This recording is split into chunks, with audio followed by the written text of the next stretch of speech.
Olá, boa tarde, boa noite, dependendo onde você está. Meu nome é Rosenthal Calmon Alves. Para fins de diversidade e inclusão, eu queria dizer que eu queria me descrever, que eu sou um homem branco, calvo, com barba branca, estou usando óculos e estou sentado numa poltrona listrada. Eu sou um professor de jornalismo na Universidade do Texas. Esqueci de dizer que eu estou usando um blazer azul marinho e uma camisa azul. Eu gostaria de dizer que eu sou professor na Universidade do Texas, em Austin, e que eu sou um jornalista brasileiro veterano que veio para cá há 26 anos atrás, depois de uma carreira de 27 anos no jornalismo brasileiro. E para mim é um momento de muita satisfação e muita emoção estar participando desse primeiro festival, esse 3i, organizado pela JOR, porque a emoção especial é pelo fato que eu tive o privilégio de poder trabalhar durante meses com os jornalistas fundadores da AJOR, e eu tive a oportunidade de começar esse trabalho justamente no festival, esse 3i do ano de 2019, acho que foi o último anterior a esse. Então, ver todo o caminho que foi percorrido entre a ideia nascer durante o festival 3i no Rio de Janeiro e essa realização agora, e o fato da AJOR ser uma organização já no seu primeiro ano, mostrando muita força, muita vitalidade, muita energia, é maravilhoso para mim, e acho que é muito importante para o jornalismo brasileiro. O nosso painel de hoje é chamado das mídias de massa à massa de mídias. E como eu venho isso, eu acho que eu inspirei esse título por uma frase que eu venho repetindo há mais de 10 anos, há mais de 20, talvez há quase 20 anos, como algo que ia acontecer, que eu dizia assim retoricamente, mas como uma espécie de previsão, que nós passaríamos da era dominada pelas mídias de massa para uma era dominada por uma massa de mídias. O que eu queria dizer com isso? Eu queria dizer que a revolução digital abriu caminhos novos e iria criar, como está criando, um ecossistema midiático cada vez mais diferente do ecossistema midiático existente no século passado, e que parte dessa diferença seria a queda nas barreiras de entrada no mercado de mídia, e isso, na minha ideia, levaria a uma proliferação de nascimento de novos meios, daria oportunidade a pessoas e a organizações e a comunidades que nunca tiveram o capital necessário para desenvolver uma empresa de mídia na época analógica, poderiam agora fazê-lo através dos meios de comunicação digitais. Isso não significava, e eu sempre esclarecia isso, embora eu usava um neologismo chamado mídiacídio, como suicídio ou homicídio, eu dizia, sim, vai ser a morte do sistema midiático que a gente conhece, mas vai ser o nascimento de um outro sistema, onde não é que a mídia de massa vai desaparecer, mas ela vai conviver com essa proliferação de meios. E eu acho que a JOR, como uma organização nascente, com, não sei bem a quantas anda o número, mas já deve estar quase chegando a 100 organizações nesse momento, retrata exatamente isso, retrata a proliferação de organizações pequenas e grandes, nativas digitais. E eu acho que a nossa primeira convidada hoje vai falar sobre isso num aspecto da América Latina. Janine Warner é cofundadora da Sembra Mídia, e eu, minha amiga há mais de 20 anos, e eu vou deixar que ela se apresente, mas eu gostaria de elogiar o trabalho espetacular que ela tem feito na América Latina e que agora está se expandindo para outras partes do mundo, como ela vai explicar. Janine, a bola está com você. Obrigada. Thank you so much, Rosenthal, for including me in this session and for all that you have done to empower our work at Sembra Media.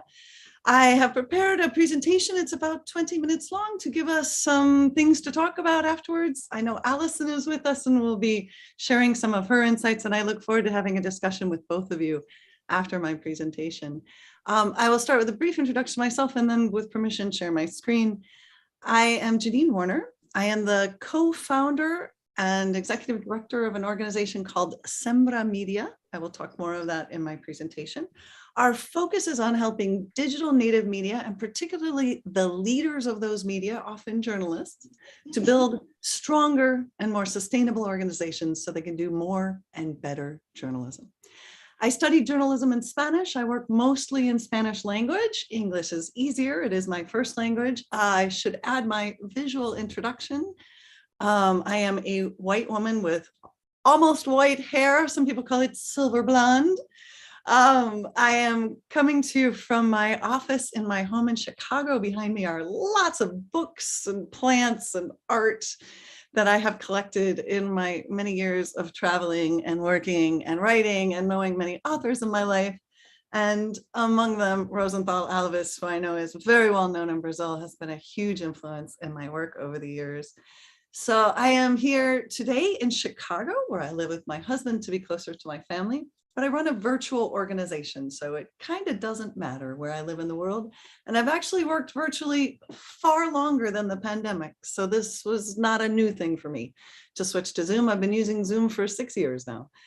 So with that, we'll see if I'm any good in Zoom and I can share my screen. I will ask someone to just confirm that it's now visible and that you see just my presentation, More Money, More Journalism. Yes, you can see. Yes, yes.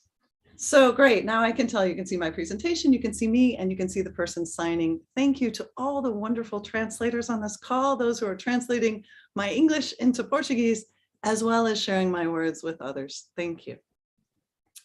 So Rosenthal talked about the future of mass media is a mass of media, and today we are seeing masses of media. And I am here to add to it that with more money, we get more journalism in that media. And much of my career, after many years as a journalist, I started a bilingual newspaper early in my career. I worked in the Miami Herald, running their Spanish and English operations. I've worked on the internet for many years, and I have studied digital media for many years. And about 7 or 8 years ago, I got really interested, like Rosenthal, in these digital native media that were starting up. And today I'm here to champion more support for all of the amazing people who are doing this kind of work. And what I'd like to do today is share some of our research, some of our insights, and give us something to talk about in the rest of the discussion.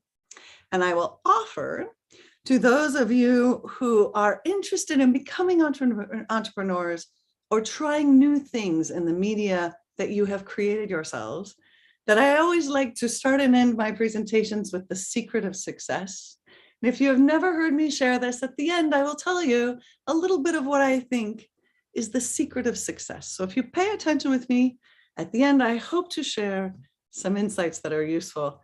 To get you started, I will tell you the context in which I work. As Rosenthal said, it has never been easier to create a media organization. If you go back to the time that he and I met 20 some years ago, the internet was just getting started as a major place. And before that, almost anyone who wanted media had to invest literally millions of dollars in a printing press and a television license. It was very, very complicated and very expensive to be the founder of a media organization or to buy a media organization. But as you all know, WordPress and so many other things on the internet have transformed it to today, any journalist who wants to start a blog can effectively become a publisher. But what we found very quickly is that it's easy to start these. It's not so easy to make them sustainable. That is, it's not so easy to earn enough money doing their passion around journalism to pay themselves and their teams. And so we've looked around at what's going on and what do these media need to grow and develop more. And along the way, and born very much out of an open online course, a massive open online course that I taught years ago with Rosenthal, the co-founder of Sembra Media, who is based in Argentina, Mihaly Strebner, and I started Sembra Media with the goal, and I will say this in Spanish, then English, and let the translator say it in Portuguese, impulsamos el éxito de emprendedores de medios digitales. We try to empower the leaders and the entrepreneurs who are creating new independent digital media in the world to do it better. And if you're trying to understand where our name comes from, I would simply say, we like to say, sembramos medios. Es decir, sembramos medios is a use of the verb sembrar in Spanish, to cultivate, to grow, to nurture. We take a very holistic approach to entrepreneurship. We have programs in burnout and well-being and mental health. And we also have programs that give direct financial support and business strategy consulting. And we also have training programs and programs for women leaders. We take a very holistic approach to this environment, but we hone in on a very specific kind of media. We are exclusively focused on what we call digital native media, meaning they started on the internet. Their primary way of sharing information has always been digital. And I would qualify that we are also very supportive of newspapers, television, and radio that produce independent news and offer information of value to their communities. But what I learned after many years working in big traditional media and consulting with big newspapers all over Latin America, it's very different to transform an existing media to the digital world than to start one from the beginning. And so about 6 years ago, when we started Sembra Media, my partner Michal and I decided we were just going to focus on the leaders of digital media and try to understand who they are, what they're doing, where they're doing it, what makes it work. And that in order to create a reasonable amount of work, which expands every day today, we would define a community that we would support. Leaders of digital media who publish original content. They're not just aggregating content from others. They provide some kind of public service. You'll find media in our community that cover football and write about food and cover travel, but they do it with some focus on service or some filling of a niche that others did not. You'll also find many media that cover the environment, LGBTQI issues, other issues around diversity, communities that are often neglected, news deserts that they try to fill with local news and niche information. And so with that focus on this community of mostly journalists who had decided to start their own media organizations, often to cover topics that others were not covering, we started studying them. And as we started studying them, we hired a team of people based in all of the Spanish-speaking countries where we were working and asked them to map the media. Go out and find any digital native media that you can and help us create this directory that you see on the screen now in my PowerPoint. This reflects a database that we've created at our website at sempermedia.org, where you can go into the directory and search across media by country, by revenue sources, by what kind of news they cover. So if you wanted to find out how many media in Mexico cover the environment and have done crowdfunding, you could use the filters at the top of this search database to do that kind of comparison and find only the 8 media in the directory that meet that criteria. Or you could just select the country of Mexico and find out that there are more than 100 digital native media that we have identified in the entire country of Mexico. And that ability to search across these media, and with each of them, you can dig down and read a profile. You can see what kind of things do they cover. So the profile you see here is a website in Paraguay called El Surtidor. Many people call it Surti. And this is a description. It has the founders. It tells you what year they were started, what kinds of journalism they cover, and some insights about how they make money. What are the revenue sources that are most helpful to them? Now, when I say we, I am not talking about me, the almost white-haired woman that is speaking in front of you today. I'm talking about the faces that are now displayed in my PowerPoint, an incredibly diverse team of people that represent media in each of their countries. So what you see now are pictures of members of our ambassador team. All of them work part-time for us, but many of them have now worked for 5 or 6 years with us. And they are constantly, on an ongoing basis, updating this database, looking for new media that are starting, updating profiles as people evolve and do other things.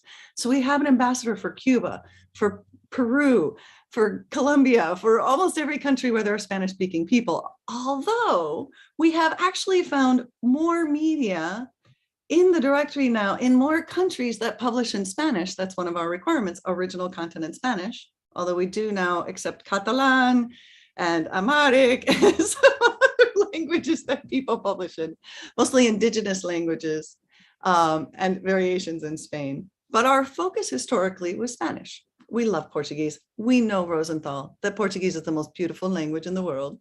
And we humbly come into Brazil once in a while with some of our programs, but most of what we have done is in Spanish, and this directory only exists in Spanish.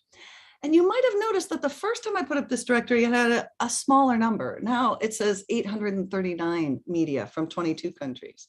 I want you to see that recently it went up over 1,000 from 24 countries. We continue to find these. So if we find a journalist in Germany or Canada or Australia that created a website and is publishing in Spanish, we include them in our directory because we're not geographically focused. We're really focused on bridging the divide that in my career as a bilingual journalist, I came to recognize there is a lot more information in English than there has historically been in Spanish for most people in the world. So as an English speaking person, I grew up with a great access to all kinds of media. When many of my Spanish speaking friends, especially the immigrant community that I covered as a journalist in the US, I knew didn't always have that access.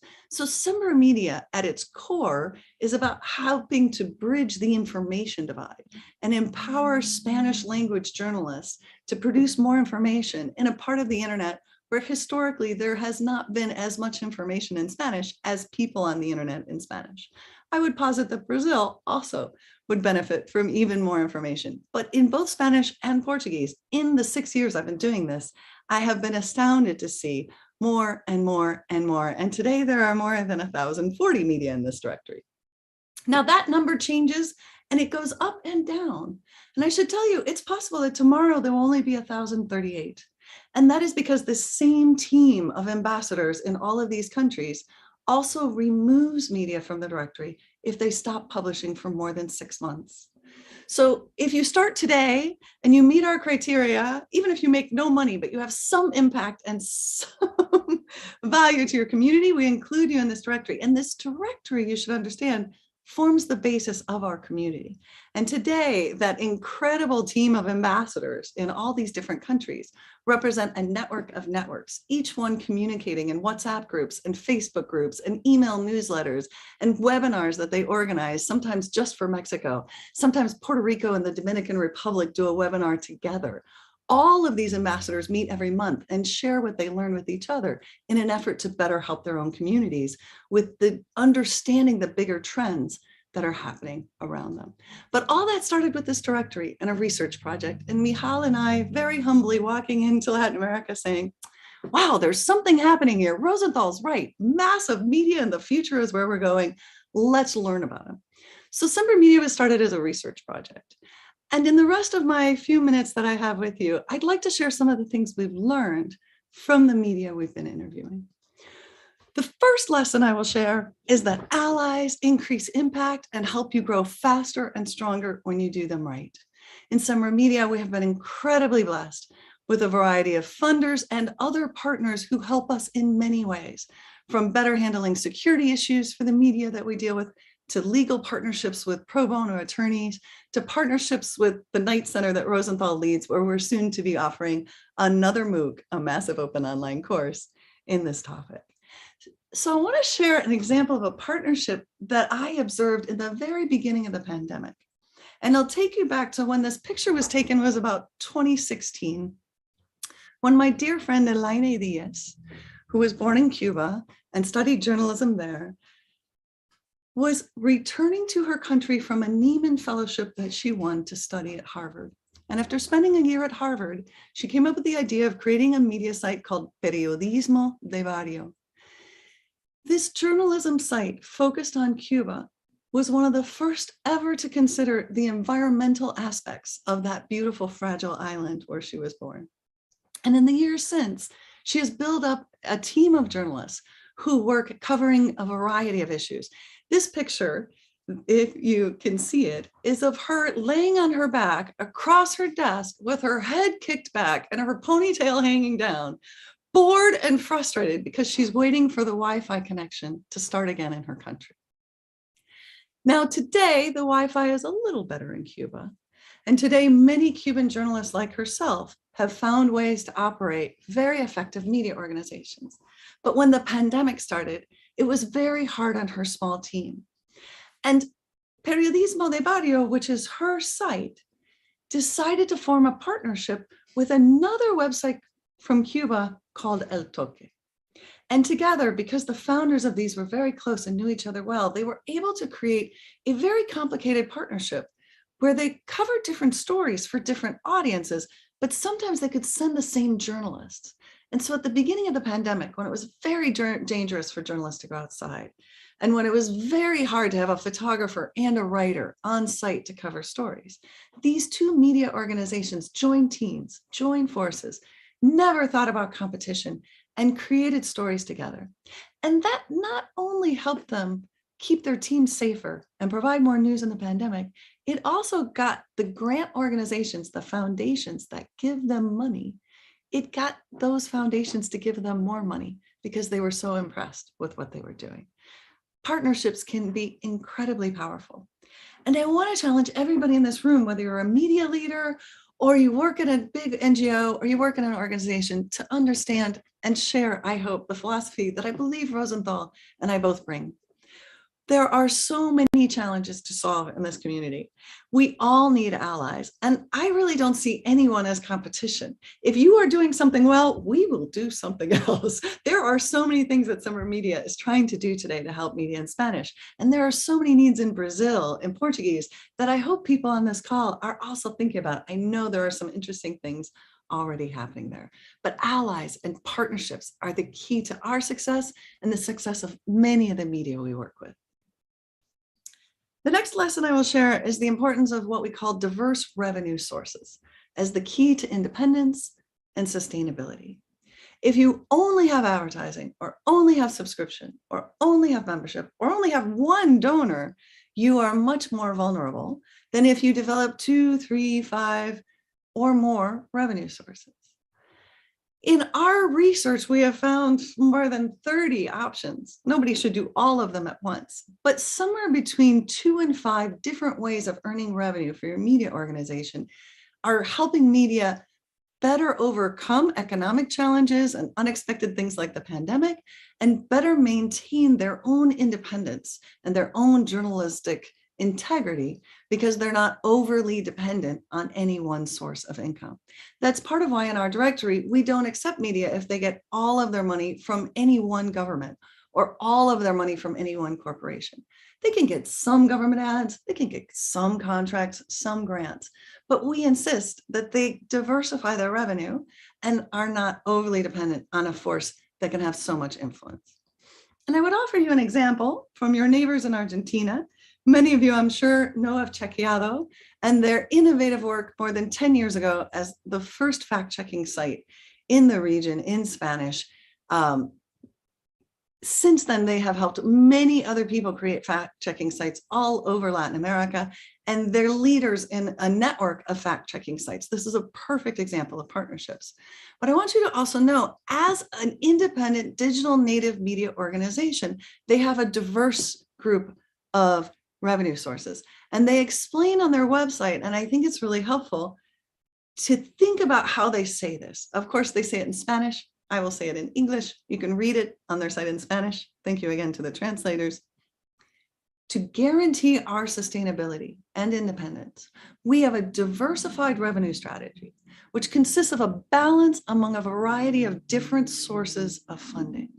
And they go on to actually show those sources of funding, to actually list who their donors are, where their funding comes from in an extraordinarily transparent way.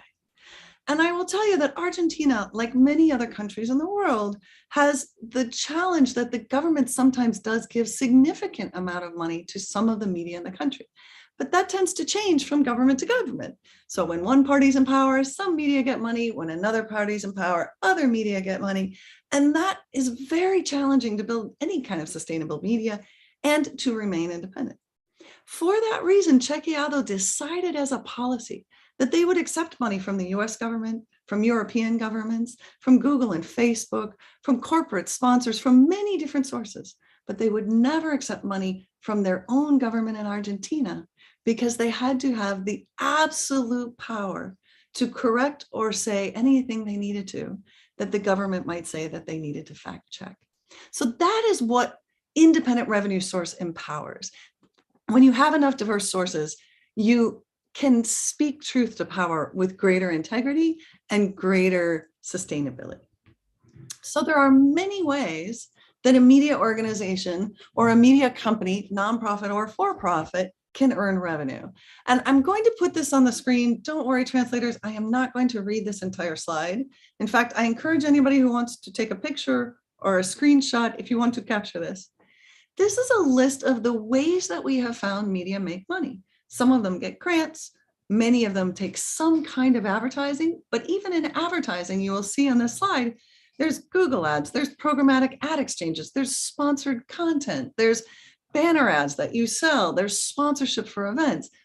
We study all the ways that media are making money so that we can help other media better understand their best options for making money. So having this taxonomy and really studying deeply all of these different sources and which ones work better when you're small and when you're just getting started and training and consulting and those kinds of services, you might be able to start making a little money from before you're big enough to really get advertising dollars or subscriptions or even membership, which tend to do better when you have much bigger audiences. I will offer you another example. In the directory example, I showed you El Surtidor. This is the team, the lovely team that runs the media site Surti. They are a little unusual in that they are journalists and graphic designers and illustrators and technology people who all got together to do visual storytelling. They're in Paraguay. If you don't know, Paraguay's entire population is about 6 million people. So they have a very small market to try and raise money for their very expensive visual journalism storytelling. So we at Sembra Media have contests where we have the great fortune, because of people who give us money, that we get to give money to others. And we selected Surti as one of our grantees in a program we call Velocidad.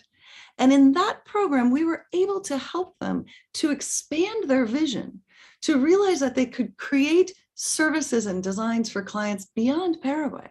And today, I will tell you, a year and a half later, they have clients in Europe and all over Latin America. They also launched this amazing program called Latinográficos, in case they invite other visual storytellers, other visual journalists to learn together in classes to share resources. They provide visual storytelling as a service for private and nonprofit clients, and they teach others to do this. And with all those different services and products, they've developed a diverse way of earning money to continue to produce their own kinds of journalism for the young population in Paraguay that's their original target audience. But they serve young people in Paraguay by earning money from people all over the world who support their work. Many of you in Brazil, I'm sure, are familiar with Jota. I find it one of the most fascinating examples of an entrepreneurial journalism site that started and grew to an enormous size and success. They are a case study that is used around the world. If you don't know about them, I will just share one little detail of their history. At one point, they attracted more than $1.7 million in investing from just one round of funding. I know they have attracted revenue and funding from many sources, and they do it by covering the political and legal issues of Brazil in ways that are very valuable to their clients. But I want to share what I think is the most important thing that I have ever heard Felipe Siegman say. The team is as important as the product. That is why you need people around you with different abilities. Diversity is important. He shared that quote with us in an interview in a research project we did where we included media in Brazil. And it stood out to me because in my observation, one of the biggest challenges of most media is that they don't have the right kinds of diverse skills on their teams. I think what they've done at Jota is brilliant because they have a diverse team, because they're really smart about product development. But the other thing that amazes me, and you should not underestimate, is that a lot of what they did was sell email newsletters. And I'm quoting now my friend Jean-François Fogalde from France, who I had the honor of meeting at another journalism conference. And I share his belief.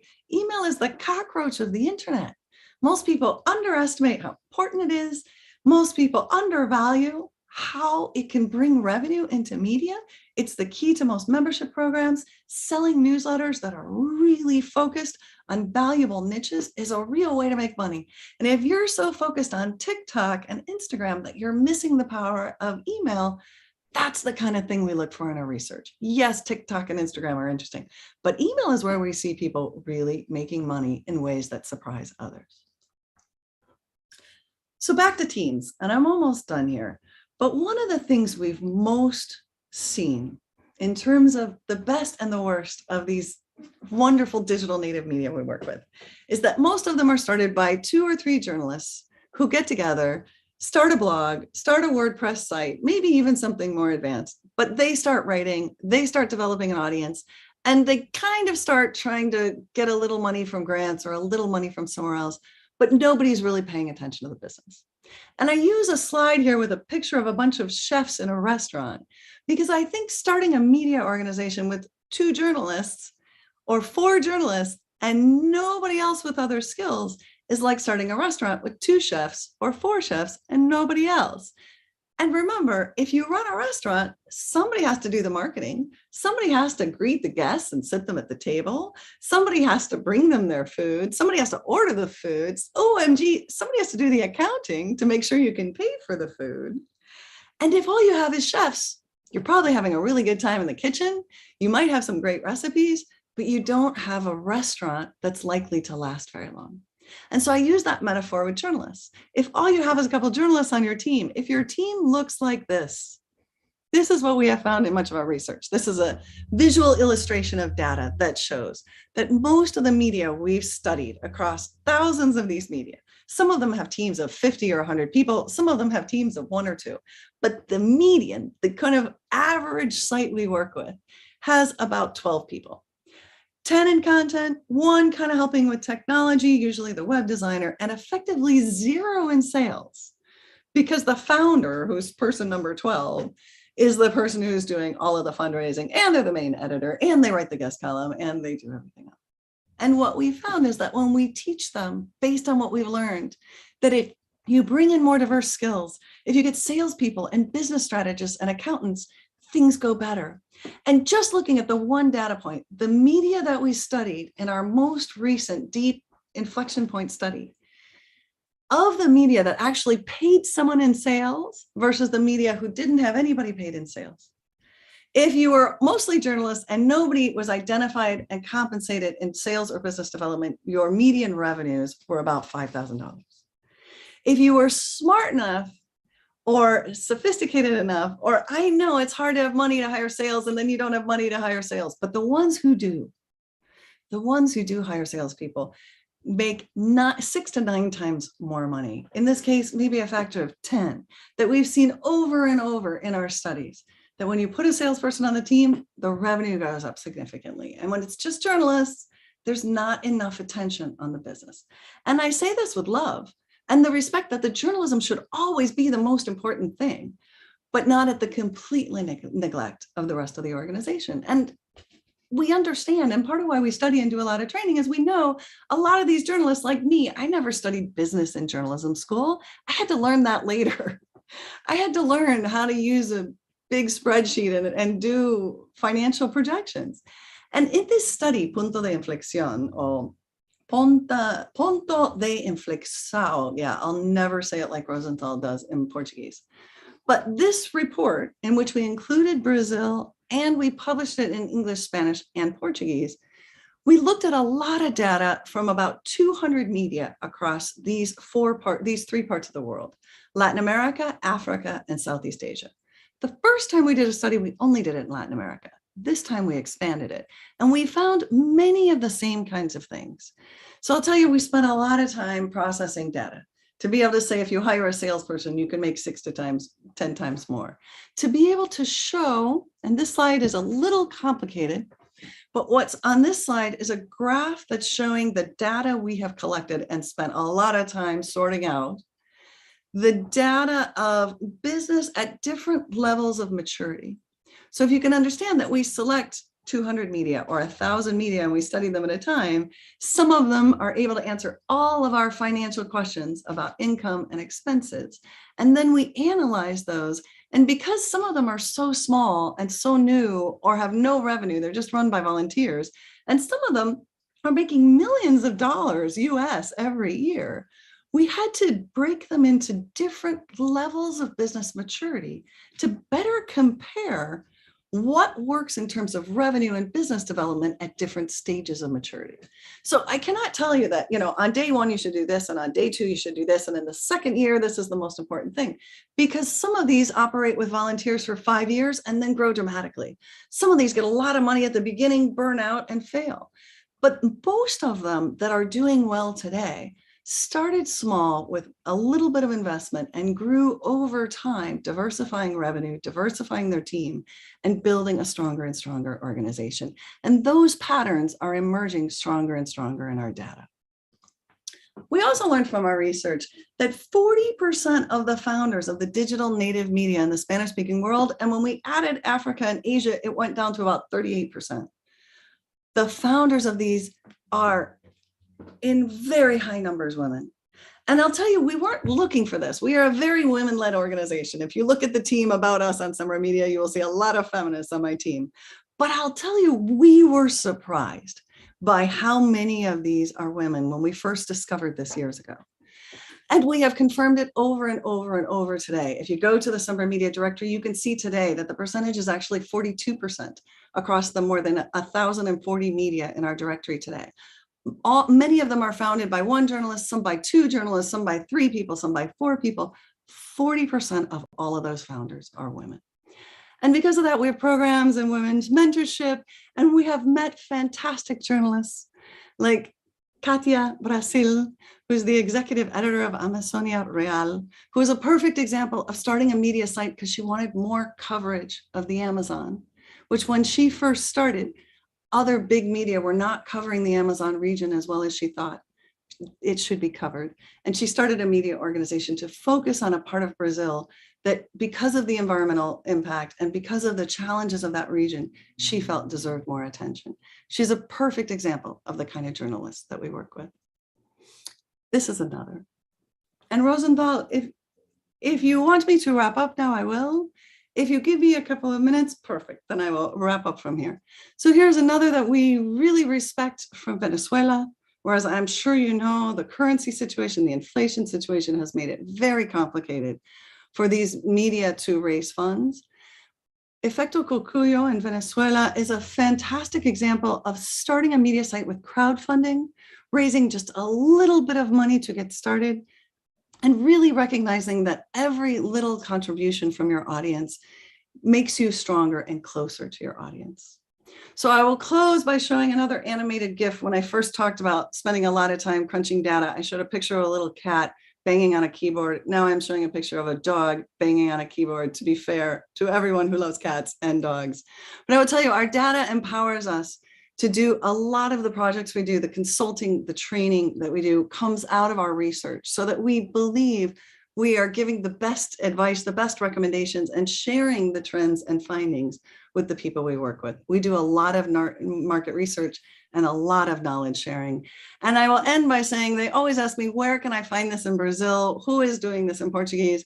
And I will tell you, I know that in Agencia Pública, there's Mapo de Medios, which we have linked to for a long time from our directory. I also know that our friend Sergio Ludke has done the Atlas project and is really looking at media that are filling news deserts. I know there are many people in Brazil thinking about how to better understand and represent, including the hosts of this conference. So I really appreciate your attention to digital media. I told you I would tell you the secret of success. It is no secret. Just do it. Hazlo ya. Try, experiment. It's a bumpy road, but the one thing I can tell you for sure is you'll miss 100% of the shots you never take. Thank you. Obrigado. And I really look forward to the discussion after you and Alison have had time to talk. Muito bem, querida Janine. Foi muito grande, mas muito inspirador. Eu acho que muito útil para todo mundo que está participando desse evento. E agora, obviamente, temos que passar para a nossa convidada super especial também, a Alison Bethel Mackenzie. É uma honra muito grande tê-la conosco. Ela tem um currículo assim espetacular. Eu vou deixar que ela se apresente, mas é super importante que ela fale sobre, não só sobre a carreira dela, mas sobre as organizações com as quais ela está trabalhando hoje. Porque o que a Janine mostrou é um aspecto dessa diversidade de meios, etc., mas tem iniciativas super inovadoras e criativas para ajudar a resolver os problemas ou alguns problemas que os meios de comunicação jornalísticos estão enfrentando, que demandam imaginação, que demandam inspiração. E eu acho que as duas organizações com as quais ela trabalha, que é o Report for America e The Ground Truth Project, são duas organizações que geram muita admiração aqui nos Estados Unidos.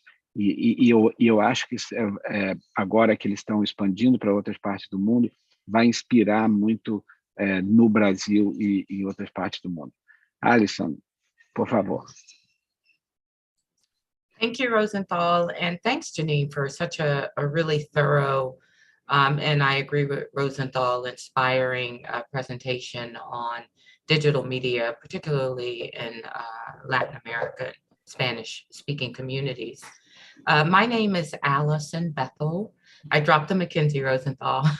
Oh, I am. It's okay. It's very recent. Sorry. But some of you may know me as Alison Bethel Mackenzie. So I am an African American, a Black American with dark hair, shoulder length. I am wearing a black suit and a blue collared long sleeve shirt. And behind me is a table, my dining room table. I'm sitting and talking to you from the capital of the United States, Washington, D.C. And I am excited to be here. So I am Vice President of Core Excellence for Report for America, which is a subsidiary, if you will, of the Ground Truth Project. I also spend a great deal of my time with Report for the World. So what Report for America does is we place emerging journalists, and also we have a part of our program that places journalists with more experience, 8 to 10 years experience, in newsrooms around the country and in U.S. territories such as Guam and Puerto Rico. We have about 250 newsrooms, and half of them are nonprofit newsrooms. As you know, and we have about 351 journalists in those newsrooms. our newsrooms are extraordinarily diverse. We have some newsrooms who focus only on Black communities, and those newsrooms tend to be for-profit, except we are seeing an increasing number of nonprofit newsrooms who have that particular niche. A lot of them date back to the 1800s and have been in a single family for that many years. We have newsrooms that are catered to Spanish-speaking communities exclusively. And we have some newsrooms that cover immigrant communities. But as Janine has talked about, and Rosenthal really said very well in his introduction, we have seen in the United States with the, I don't want to say demise, but with the troubles faced by newsrooms, we have seen people get very, very creative with trying to fill the void of no news organization in their communities with creative new means of providing news. A lot of that is digital, most of it is digital, and a great bit of it is nonprofit news organizations. And when I say nonprofit, I mean that these news organizations are not relying on the old method of that old newsrooms used to rely on, which is heavily advertisement. They are actually getting their news from membership, individual donations, very much on grants, and they are raising money in that way. By doing that, they are closer to the communities that they serve because the individual donors, some of them have events where they raise money, really inspires their community to say, this organization is trying to tell our stories, amplify our voices. An example is one of our newsrooms was adopted. It's a nonprofit small newsroom in the southern part of the United States, was adopted by a 5th grade class. When the teacher asked them, we are going to volunteer our time or collect money through bake sales and selling cookies and whatnot to an organization, what organization do you want to donate to? And they chose this nonprofit newsroom. And so they raised about $1,000, which is a lot of money, especially if you're in the 5th grade.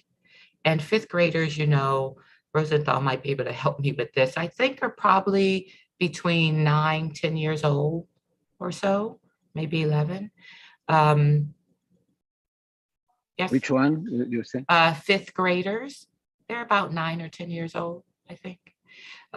So they raised that money and they gave it to the newsroom with a lovely letter about how important they think that their stories are and have been during COVID. So we're excited about that, and that shows you how these newsrooms are really embedded in their communities and really doing very local coverage.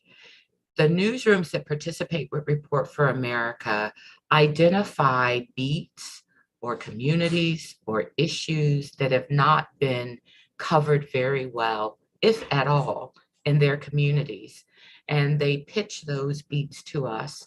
We select the newsrooms, and then we find very talented journalists who can go and work in these newsrooms, covering those beats that have been identified and really covering them on a very real local level.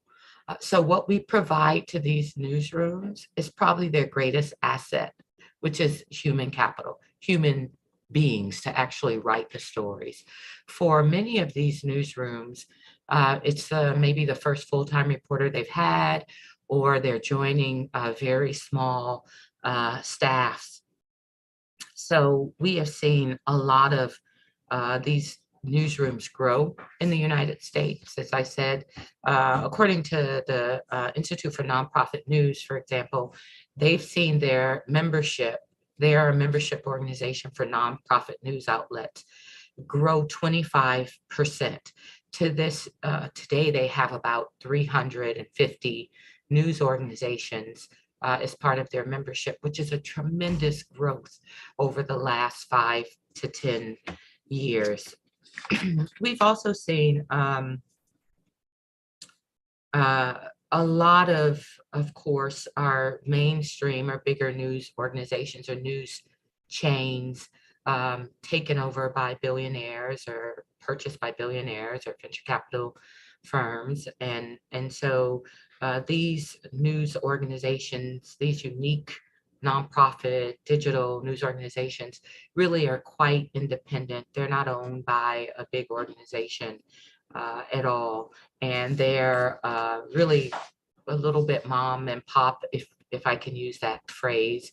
So they're committed to the kind of news that is very local. We also have found that with these news organizations, their commitment to diversity is very big. They want to make sure that all of the voices in their coverage area are represented.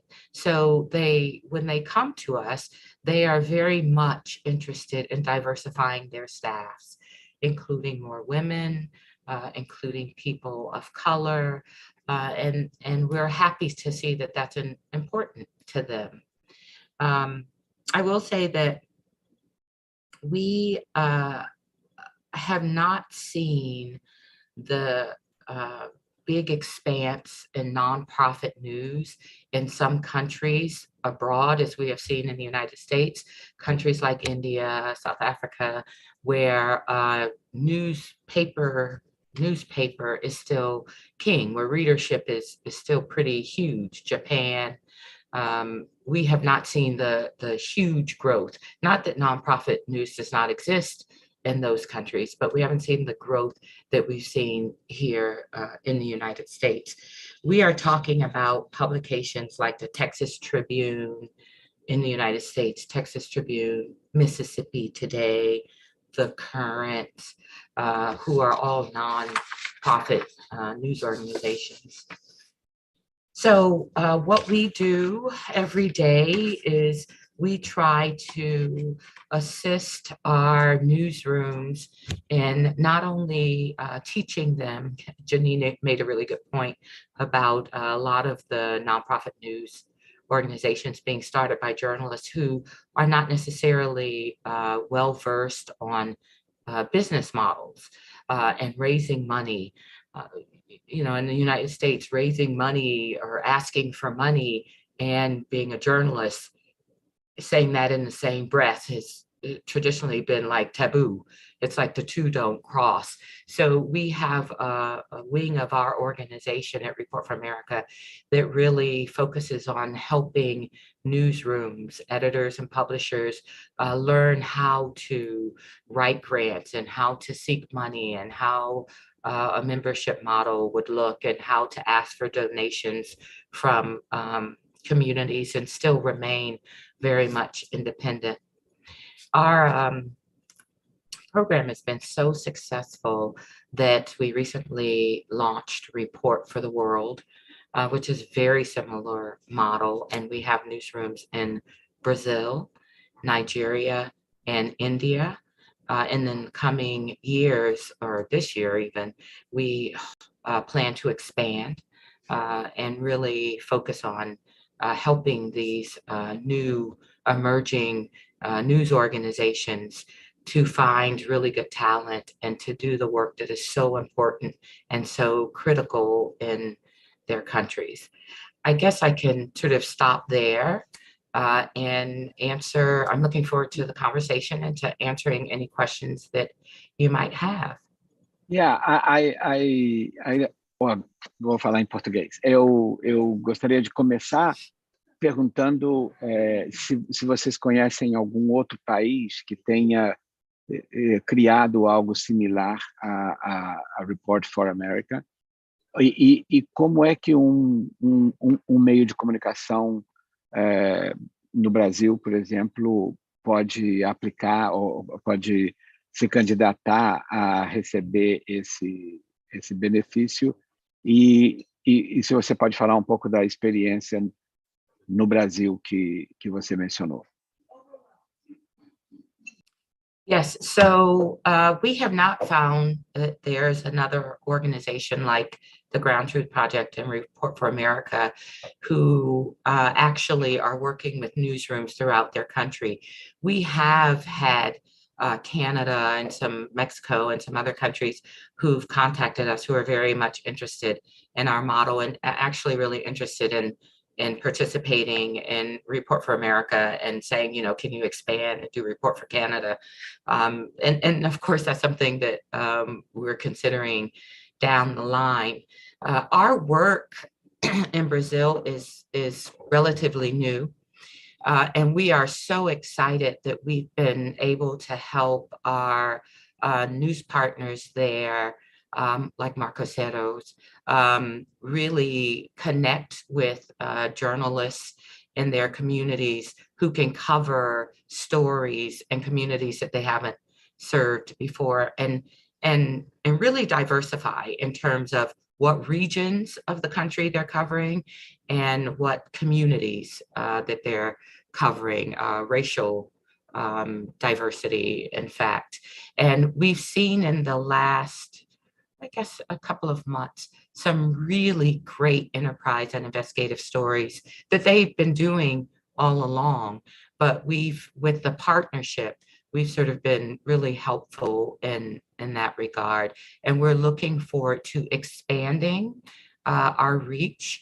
We will call for new applications. We're at the point now where we're looking at what other countries we can expand in and whether or not we're going to expand in the countries where we currently are in India, Nigeria, and Brazil. I will say it's a very competitive process. So we call for applications, we'll call internationally for applications. We're currently looking for a global director of Report for America, and we're looking globally for that position, who will really lead the direction that we take in our expansion for Report for the World. Yeah, outra coisa, o que normalmente acontece com o repórter ou a repórter que é enviada pelo Report for America para um jornal pago pelo programa? Geralmente esse repórter ou essa repórter ficam nesse jornal, ou é um bom impulso para a carreira de uma jovem jornalista? Como é o perfil desses repórteres que vocês selecionam? So we of course aim to choose the best and the brightest. Last year we got about 1,800 applications for 100 or so positions. So it's a very popular program. We're going through the process now of interviewing and judging applications for reporters to be placed in our newsrooms. So our model is that Report for America pays half of the salary of the reporter for the newsroom up to a certain amount. So up to about $25,000, we pay half of the salary. In the reporter's second year of working for the newsroom, we pay a little less. And in the third year, we pay less. Our goal is to have the newsroom hire that person, that reporter, permanently from Report for America. Because we view journalism as a service to communities, our reporters are known as core members, CORPS, which is a nod to like the Peace Corps, Teach for America. So as part of their duties outside of reporting for their communities, they engage in a service project in their communities with young people to teach them about journalism, the importance of journalism for democracy. And they spend an hour a week or so, sometimes more, working with these young people in their communities. This is really important for us for many reasons. One of those reasons is that most people have never met a journalist in person. They've seen them on television, or they may read an article online or in a newspaper, but they've never met a journalist. So this helps them to understand what journalists do, who journalists are. We are regular people who go to the store, the bodega, and that sort of thing. And this, it's really important and we've seen over the last couple of years that journalists have, you have segments of society who have pegged journalists as enemies of the American people, who make up and fabricate stories, who deliver false news. And so we want to make sure that regular citizens understand that that is, in fact, not the case, that we are very interested in telling the stories of our neighbors, and politicians and all the people who make up a vibrant community. So that's our model. We assist these newsrooms because we're able to take some of the burden off of them in finding these talented journalists and in paying for these talented journalists. Uhum. Eu sempre achei muito legal essa ideia de que vocês não pagam o salário completo do jornalista que vocês oferecem generosamente para o jornal ou para o site jornalístico, mas pagam a metade e geralmente ajudam ao jornal ou a empresa jornalística a buscar na comunidade apoio para pagar a outra metade, o que é sempre uma coisa legal, porque ajuda o envolvimento da comunidade, né? Yes. So if we pay half, the newsroom is responsible for the other half. What we ask is that of that 50%, they're able to pay 25% and then raise 25%. So it's even less. In some cases, the newsrooms are able to raise their whole share. So they are not out of their own pockets for the salary part for the reporter. And it's empowering. É interessante também porque não é só o jornalismo sem fins de lucro que vai à comunidade e pede apoio. Mesmo as empresas que são jornalísticas com fins de lucro fazem a mesma coisa. Vão à comunidade e dizem, olha, nós temos essa oferta do Report for America, como é que você poderia nos ajudar a ter esse repórter para cobrir essa área que é importante para a nossa comunidade. Esse modelo tem funcionado bem, né? Absolutely. So as I said before, about half of our newsrooms are nonprofit, but we have many for-profit and many big newsrooms, like El Nuevo Herald, Miami Herald, Chicago Sun-Times, Gannett newsrooms, and they have really embraced the idea that they have to diversify their funding. And so they really are interested in bringing on these young journalists to cover these underserved communities or issues that have not been covered. And they go to the community and they learn how to have the community invest in the coverage by helping support that coverage. And they really are engaged in the idea of journalism as a service to the community and assisting the journalists who work for them in working in these volunteer activities that they do. Ok, vamos voltar então pouquinho para a Janine. A Janine deixou muita curiosidade e acho que até um pouquinho de ciúme de por que só os que falam espanhol. Bom, enfim, mas é importante porque nós vamos anunciar, como ela já disse, neste mesmo canal, nós vamos anunciar agora, daqui a pouco, um novo programa que vai ser feito pela AJOR, com a Assembleia Mídia, com o Centro Night, que é uma entrada não só em espanhol, mas também em português. Mas a pergunta da Maria Esperidião, que é gerente da Abrage, é: vocês têm perspectiva de aumentar a oferta em português? Pensando que vocês não são geograficamente focados, como você explicou na sua apresentação, os países da África lusófona precisam de iniciativas como essa também. Como é que você... E tem logo uma outra também sobre...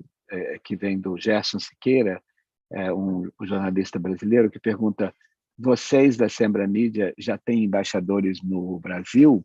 Acho que ele quer se candidatar a embaixador. I would love to hire an ambassador for every state in Brazil and map it in detail. And I will tell you, I think there are people in Brazil who will do this. I am happy to see this happen. We chose Spanish because I speak Spanish and English. My co-founder lives in Argentina. She speaks Spanish and English. And we are both very humble about the complexity of Brazil and very respectful of the diverse ecosystem of media, some huge media organizations and lots of very small ones. I have traveled to Brazil. I know what a diverse country it is. I would not pretend to cover Brazil with one ambassador the way I cover Mexico. Even that ambassador is stretched thin. But I have never had the capacity, the resources, or the funding to cover Brazil. And I think there are other people who probably could do it better than we can. But here's what I will offer. Much of what we already do in Spanish is accessible to Brazilians. You all tell me you can read Spanish, even if you don't like to speak it. And I invite you to, most of the information on our website is free. Our inflection point report, which is at data2021.sembramedia.org, or you can find in the Sembra Media menu under investigations at sembramedia.org. You will find in Spanish, English, and Portuguese. We did study media in Brazil, as well as Argentina, as well as Colombia, as well as Mexico for that report, because Luminate, a philanthropic investment organization that gives grants and other kinds of support, asked us to research those countries. And when we expanded that research to include Africa and Asia, it was because Luminate and SEMA asked us to explore those countries, and we were so happy to do it. And here's the best thing: Brazil is included in that research. And what we've learned across all these countries, every time we study things in Brazil, we find the same trends, the same kinds of revenue sources that work, the same kinds of challenges of, if you have salespeople, not just journalists, you do better. We've also found that if you hire technology people, you make more money. If you think about product development, you make more money. There are some really key elements that many people in the world are working on, trying to help entrepreneurs, and the kinds of media where Allison's amazing program places journalists, we're trying to help those media have what they need to support the other half of their salary. And I will tell you, there's lots in Spanish you can use. And Rosenthal, should we just tell them about the MOOC? Yes, let's announce it. So, esse é um momento importante que nós vamos agora anunciar o nosso próximo MOOC. E eu vou deixar que uma das instrutoras do MOOC explique qual é o MOOC, que vai ser em espanhol e em português simultaneamente, com duas versões simultâneas do MOOC. Janine? So for those who do not know, MOOCs are massive, open, online courses, free to the world, and Rosenthal's Knight Center has produced, I don't know how many MOOCs for thousands and thousands and thousands of students in Spanish, English, and Portuguese. Thank you for putting the ad on the screen. That's perfect. So this is the promotion for the course that Michal, the co-founder of Sembra Media, and I are teaching in Spanish. But thanks to the sport of ajour of Rosenthal and of Marcelo, who is the teacher in Portuguese, who will accompany us, this MOOC can be taken in Spanish and Portuguese, because we hear you. We're trying to offer more. We're doing a little research in Brazil. We're doing a little training in Brazil, and we respect everybody else who is also doing things there that we want to support as well. Rosenthal, what else should I tell them about this MOOC? Olha, o importante é que agora mesmo, se você estiver vendo num computador, você pode pegar esse QR Code aqui e ir direto para a nossa página journalismcourses.org e e se inscrever no curso. Quanto mais pessoas se inscreverem, melhor. O curso é grátis e eu já vi os vídeos que a Janine fez e outros instrutores. Eu tenho certeza que vai ser muito importante para muitos jornalistas que estão envolvidos em projetos jornalísticos ou que pensam que poderiam lançar um projeto jornalístico.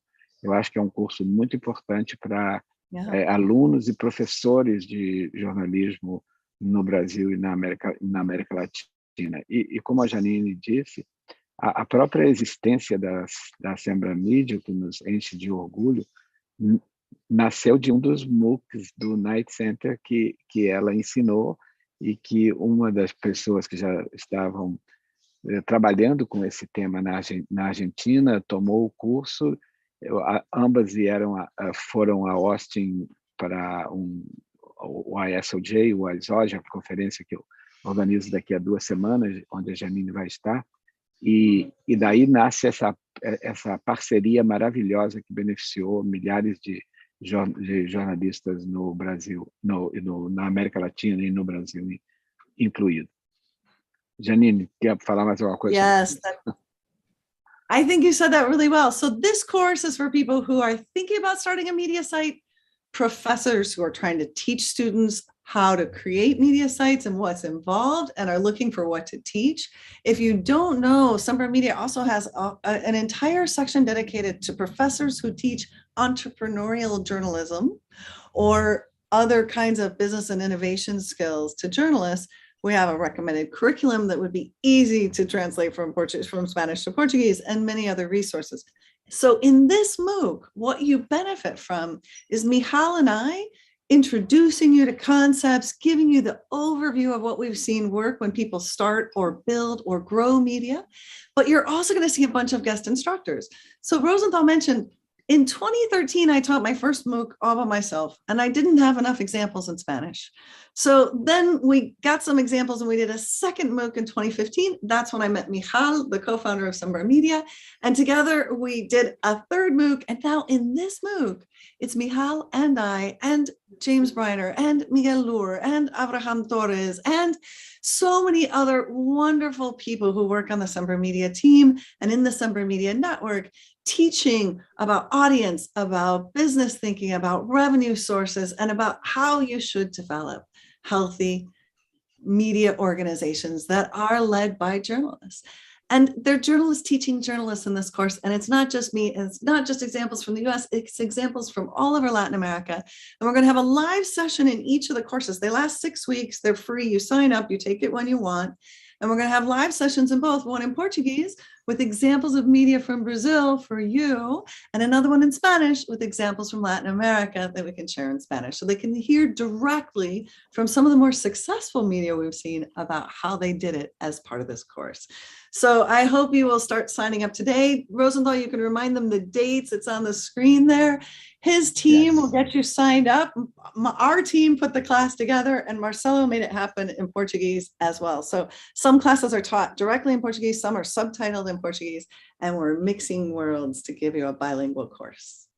Eu acho que essa é uma boa entrada do Sembra Mídia em português e a Jor e Janine e eu temos conversado muito sobre a possibilidade de colaboração entre as duas organizações e quem sabe a gente vai fazer grandes parcerias. Agora, deixa eu voltar para a Alison, porque tem uma pergunta do Eduardo Schmidt. Alison, ele pergunta quais conselhos você daria para jovens jornalistas recém-formados, para quais caminhos os jovens jornalistas devam seguir e que conselhos você daria para jovens jornalistas hoje em dia? Apply for Report for America. No, I'm half serious about that. Thank you for that question. Before I answer it, I realize I did not mention our other partner in Brazil, which is Info Amazonia, and the fact that we have 4 core members in Brazil. So aside from Marcos Zero, which is also our partner. So I think that the main thing is, I think young people who are graduating from college and who want to work in journalism should really do all the things they used to tell us to do, which is to be very well read and very, very curious. But the nature of the business has changed a lot. A lot of recent grads are working at really smaller publications that have downsized, or that used to be sort of big or medium sized, and have really downsized because of the changes in our industry. So they are really being asked to do more. So not only do they go out and report stories, but they have to really be engaged in social media. And it's important for recent grads to understand the distinction and remember journalism ethics, and because we've seen this become an issue in some cases, and understand that when they're covering a community, you have to be aware of what you're doing and saying on social media so that you can be seen as not taking sides. So if you cover the mayor, then you can't tweet out that the mayor is stupid or you don't like the mayor, because then people won't believe anything you ever write about the mayor. I also think that young people have to really be creative, particularly the people who are starting to graduate now or who just graduated. Because of COVID-19, our work environment has changed a lot. So a lot of newsrooms have not reopened yet. And so journalists are working from home. So you don't have that togetherness in the newsroom per se that you used to have, at least not yet. So you have to be creative in how you find sources. And also because, of protocols, mask and distancing, how you find sources, where you go to find those sources, realizing that, being new in a community, there are many ways to really get to know that community through food, through religious institutions, through your neighbors. So you have to really be a go-getter and really get out there so that you can be ready to be a part of these communities. And just read a lot. That's really important, to be knowledgeable about a lot of things. Porque muitas vezes, por causa da transformação digital, a gente coloca muita ênfase nas tecnologias, etc., mas ler muito, ser uma pessoa que tem essa visão enciclopédica, universalista, etc., voltar às bases é tão importante quanto você dominar as tecnologias ou você usar os recursos e as habilidades que a Janine tão bem explicou em matéria de business, de tornar o meio sustentável, etc. É um conjunto disso, né? Aliás, Janine, o Juan Oliveira pergunta, além de um profissional que esteja focado na área comercial, qual outro profissional você considera muito importante para integrar uma equipe de um veículo, de um meio de comunicação como esses que você menciona? Thank you so much for that question. And Alice, it's just so fascinating to learn about your work. And it's such a gift to so many media to give them half the salary of a journalist when they maybe even haven't had a journalist before. And such a gift to young people to give them a step in that direction. And I loved your answer. One of the things I ask anytime I hire somebody on our social media, I'm probably done.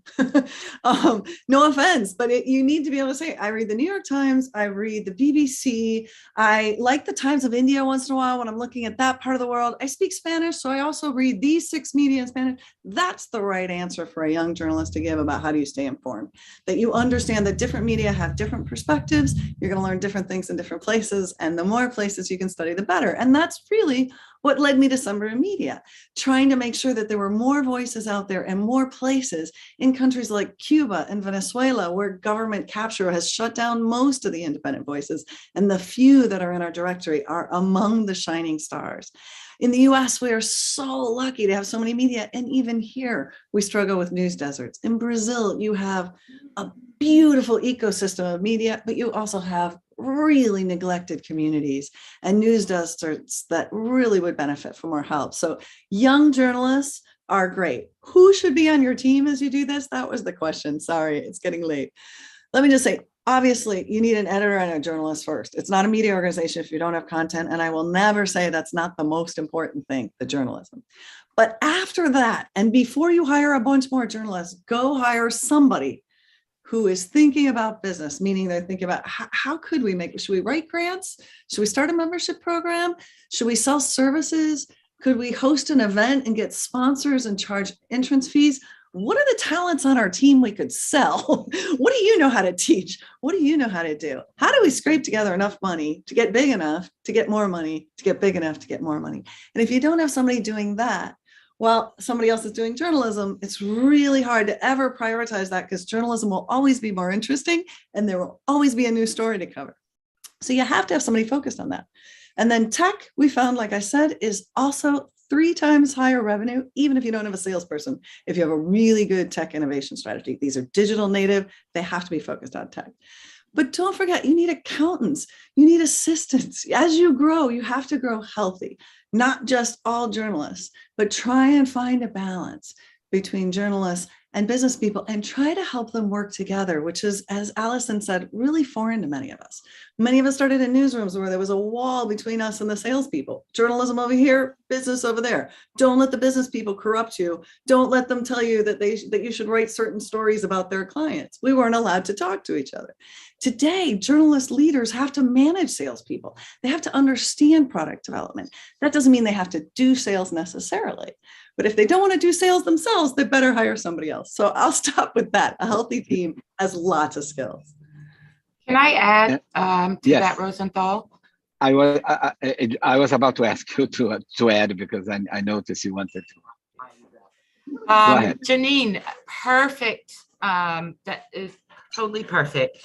I think that one thing that is important, if you can afford it, is to have someone on your team who knows something about human resources.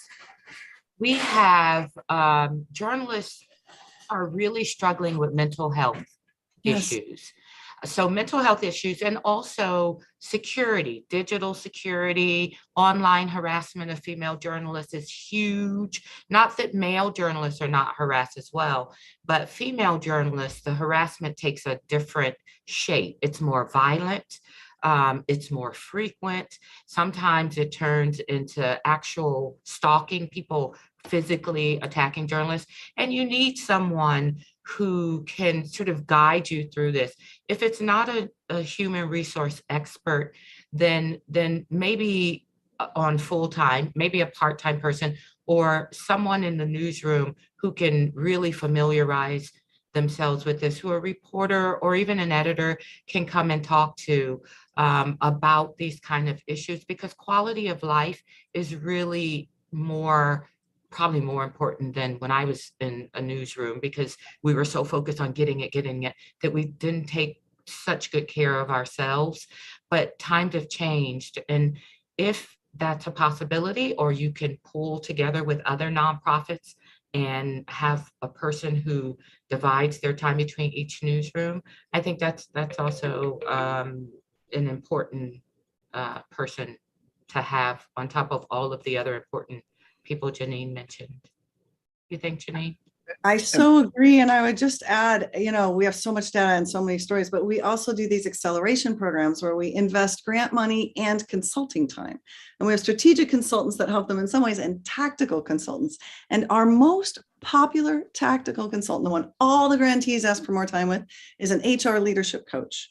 And she comes in and she helps the managers feel stronger as leaders.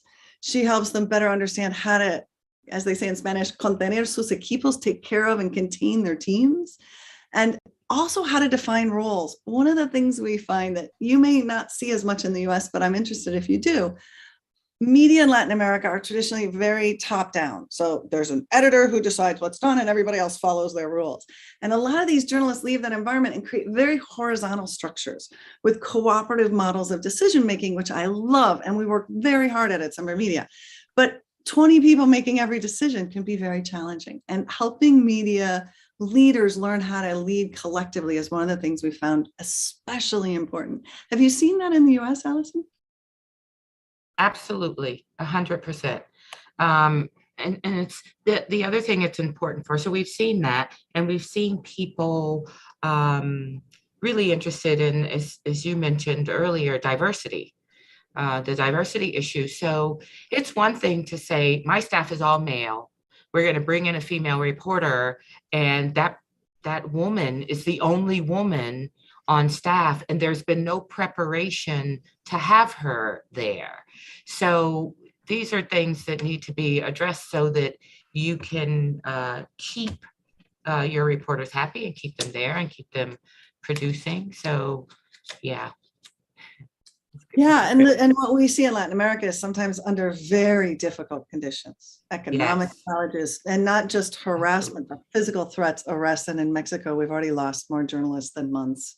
Last year, it was about the same number. And the increase this year is really hard to see. Yeah, and we're even seeing in the United States more attacks on journalists, equipment being taken, being sort of roughed up, not only by people they're trying to report on, but like because of racial unrest and protests and all of that, they get caught up in these protests and people attack them. We see denial of information, are making it really difficult to get information, things that most people outside of the United States and in the United States find hard to believe is happening in the United States. Of course, I'm in no way trying to compare what happens to journalists here, because we do enjoy vast amounts of freedom, to countries as dangerous as Mexico, where probably more journalists are killed each year than any other place. One of the top. Eu quero aproveitar que a gente está chegando no finalzinho para fazer um pouco do comercial do ISLJ, que é a conferência que nós vamos ter dentro de 2 semanas, e alguns desses temas tão importantes que vocês mencionaram são temas de destaque na conferência que nós estamos organizando. A Janine, por exemplo, vai explicar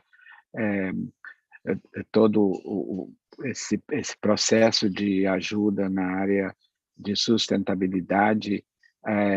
Presidente do Report for America vai estar no ISLJ, no Hoje, como se diz no Brasil, falando sobre um dos temas muito importantes nos Estados Unidos hoje, que é a possibilidade de subsídios governamentais para ajudar a mídia local, coisa que eu estou falando para vocês aqui de São Francisco e acabo de participar de uma reunião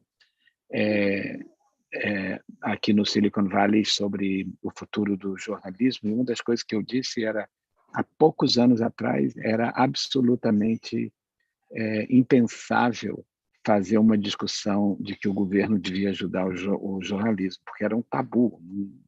Dizia, isso é coisa de europeu, isso não é coisa de Estados Unidos. O outro ponto que vocês falaram, que é saúde mental dos jornalistas e bem-estar, dos jornalistas, é outro tema que vai estar no nosso Hoje, e que é super importante, e que é outro tema também que, há poucos anos atrás, a gente botar isso no programa de uma conferência de jornalismo ia ter reações negativas, e para que isso e tal, e hoje é mais importante. E outro fundamental, que nós no Night Center, também com o apoio da Google News Initiative, temos feito um grande programa na América Latina, é a diversidade, a necessidade do DEI, né? Como dizem aqui, né? De diversidade, equidade e inclusão. Esse é um tema que tem implicações poderosas e que é uma mudança para uma pessoa como eu, que tem 54 anos de estrada, não de idade, eu tenho... acabei de fazer 70, mas comecei aos 16 anos. Isso é um mundo novo e um mundo melhor, um mundo onde as pessoas reconhecem os problemas estruturais, o racismo, a discriminação, etc., que antes ficavam escondidas no tapete, debaixo do tapete. Já encerramos o tempo regulamentar. Eu só queria pedir que a Janine, primeiro, e depois a Alison, se você tem um último comentáriozinho curto, porque já acabou o tempo. Janine primeiro. Obrigada. It's always a pleasure to join you on a panel like this, Rosenthal, and always a pleasure to bring more resources like this MOOC in Portuguese to Brazil. Thank you. Alison? I concur. Thank you very much for having me. Please follow Report for America and Report for the World. We're interested in what you think about our stories and our partnerships. Just Google us. You can find Report for the World. Thank you so much. Muito obrigado. E eu queria pedir à produção se podia botar aquele nosso banner com o QR Code, porque quando a gente botou não estava funcionando ainda, mas agora já está funcionando. Se você tentou se inscrever com esse QR Code e não conseguiu, pode tentar agora, porque a gente esqueceu de avisar que a gente ia falar no meio e não no final. Mas, anyway, muitíssimo obrigado a Janine, muitíssimo obrigado a Alison, muito obrigado a Jor e aos organizadores do festival esse 3i. Muito sucesso. Tchau, tchau.